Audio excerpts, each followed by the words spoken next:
Hello guys, welcome to my channel once again. This is Tech PBA.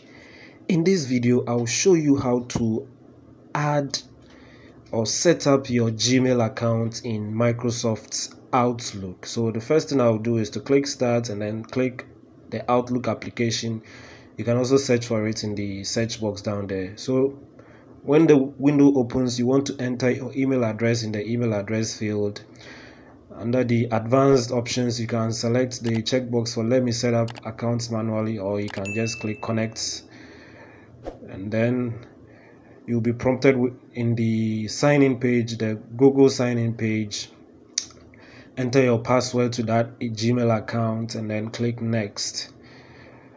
If you have two-step verification enabled, you would need to accept it on your mobile device or whichever device you have set up the two-step verification on. In this case, it's on my phone, so I'll tap the yes, it's me on my phone prompt to move forward. If you don't have two-step verification enabled, this is the page you will see when you click next after typing your password. This is Outlook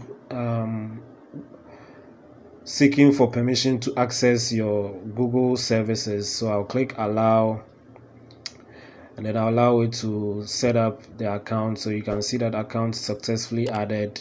The service, the email service is IMAP, and then you can set up a different account by entering it in that box, or you can set up on a mobile device by checking the box. If you don't want to, you can uncheck that box. So yes guys, you can see that the account has successfully been added, and I can see all my emails.